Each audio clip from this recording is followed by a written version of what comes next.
What's up guys? Migz here of Migz Media TV. Again, meron tayong bagong tutorial. Siyempre, nandito lang tayo sa bahay dahil alam niyo na guys, delikado ang COVID virus ngayon. So, much better I advise na magstay at home. At kung anong pwede nyo gawin sa bahay, yun na lang gawin natin. Huwag na tayong mag-expose pa sa medyo delikado. At bibigyan ko kayo ng magandang reason para magstay sa bahay. Tuturuan ko kayo kung paano mag-edit. Yung parang nasa space ka. So, ang title natin ngayon is Space Odyssey. Yes, Migz Media TV. Kung bago ka lang sa channel ko, syempre gumagawa ako ng video tutorial, video editing, lahat yan. Syempre, personal vlogs, at iba pa. At kung bago ka lang sa channel ko, welcome. Panoorin niyo yung mga video editing ko. At syempre, namimigay ako ng free Kinemaster latest version. Check nyo na lang yan sa video section ko. At kung luma ka naman sa channel ko, ay welcome back. Syempre, meron pa rin akong ituturo sa inyo. Hindi tayo mawawalan yan. Meron tayong Saturday tutorial. Although Monday na ngayon, kaya ngayon ko lang upload, medyo delay. Pasensya na. So, tara, simulan na natin.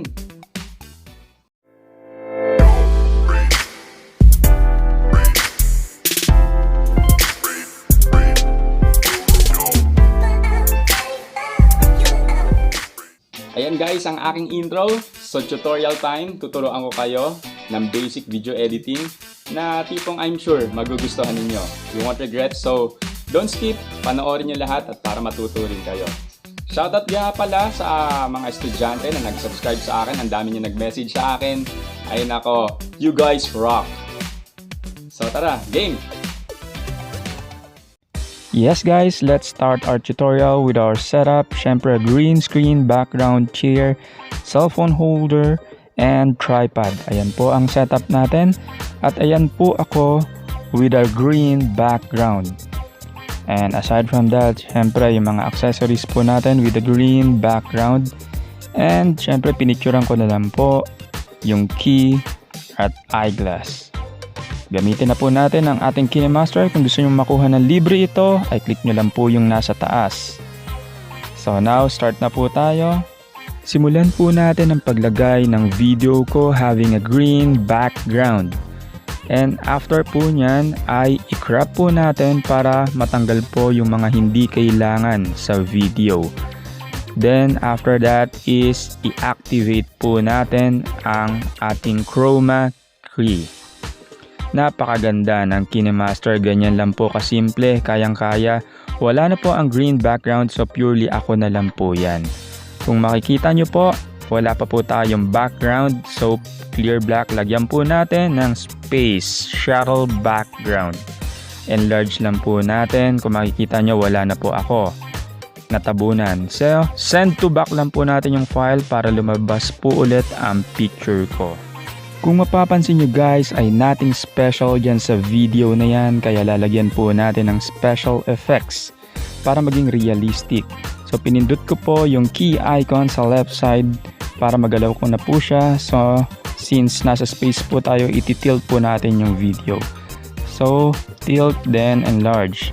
Then move po tayo ng ilang seconds and i-click po natin ulit yung background. At i-move po natin at i-tilt po natin ulit. Yan. Ganun lang po kasimple. So on and so on hanggang dulo, ganyan na po ang gagawin natin. So right now, i-play po natin ulit. Ayan. Napakagandang effects ang nagawa natin. So guys, wala tayong ibang gagawin kundi ulitin lang po natin yon hanggang matapos yung video. I-click ang key icon sa left side at i-tilt po ulit at i-enlarge para mukhang nagzo-zoom. Then, i-move po natin ng ilang seconds ulit doon sa video natin at i-tilt po natin ulit. Then, enlarge.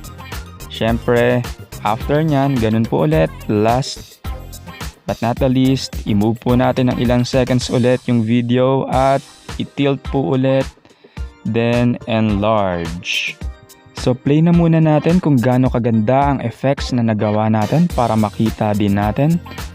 Wow! So may effects na yung background natin, mukha nang nasa space. Next natin na gagawa ng effects ay syempre yung tao. So, same procedure lang po. Gamitin natin yung key icon. Yan, i-tilt po natin, then i-enlarge. Then, move po tayo ng ilang seconds at i-move po natin yung tao rin. I-tilt. Next, i-move po ulit natin ng ilang seconds, then i-move ulit natin yung tao, i-tilt, then i-enlarge. Ganun lang po kasimple, gamitin nyo po yan, ang key icon para mapagalaw yung lahat ng object na gusto nyong pagalawin. After ng effect sa background at tao, idiretso na natin sa ating mga accessories. Ayan po ang picture ng aking car key. Wala po tayong gagawin kundi i-activate lang ang ating chroma key. Kayang-kaya ng Kinemaster yan. So after po nyan, ganun pa po ulit. Wala tayong gagawin kundi i-click ang key icon at syempre ilagay ang key kung saan natin gustong mag-appear. Then i-move lang natin ng ilang seconds, then i-tilt para mismo gagalaw siya. Then i-move po ulit natin ng ilang seconds dun sa file at key icon ulit, i-tilt po natin ulit, i-rotate, then papunta ron. So i-play po natin ngayon. Ayan po siya. Napakaganda. Siyempre, tuloy na natin sa aking eyeglass. Ganun po ulit, walang iba. Siyempre, paliitin muna natin para realistic and activate the chroma key. Ayusin lang natin yung chroma key. Diyan po natin pwedeng ayusin sa mga icon na yan. Daruin lang po natin guys. Siyempre, dyan po tayo magsisimula. Napili po natin yung sa taas. Magsisimula ang aking eyeglass pababa. So, move lang po natin ng ilang seconds. At i-move po natin yung eyeglass. Then, i-move po natin ulit. Palabas ng screen. Then, i-tilt. So, ayan po. Pinlay natin. Ayun. So, last but not the least, yung video natin ng aking headset. Ayan po, activate the chroma key, medyo may green pa, so dito nyo lang po i-adjust yan. Kailangan all black po siya. Ayan. Ooh, perfect. So right now guys, let's play it para makita po natin ang output.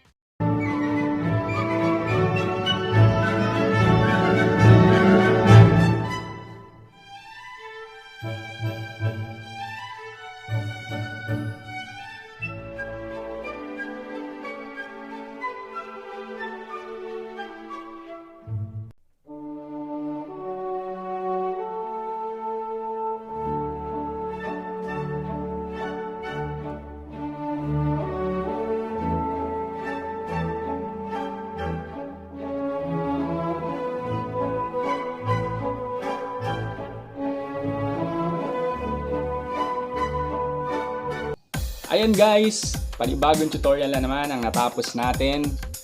Sana marami kayong natutunan dito sa channel ko. At kung nagustuhan nyo yung tutorial ko, yung video editing ko, syempre, please hit like, subscribe, and hit that notification bell so you won't miss anything.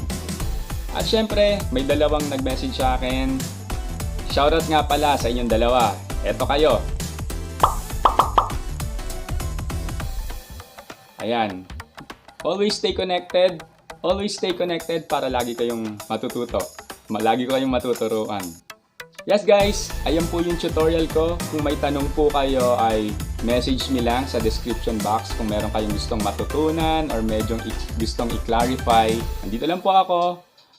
I-message nyo lang po kung ano yung concerns nyo sa description box. Usap po tayo sa baba. At for sure, sasagot naman po ako doon. At guys, let me remind you, meron tayong bagong Kinemaster. Same version pa rin naman, pero syempre ibang themes. Yung latest natin, Sa mga bago makakapanood, meron tayong Kinemaster 4.12.1. Tingnan nyo na lang sa video section ko. Free yan for download with Batman Dark Knight skins. Ito pong i-upload ko next is meron tayong mga Minion skins. So kung mahilig kayo sa Dark Knight action, meron tayo. Meron rin tayong comedy, which is yung Minion skins. So guys, always stay safe, iwas sa maraming tao, and Migz Media TV cares for you. Again, this is Migz of Migz Media saying practice makes everything perfect, and now I'm signing off.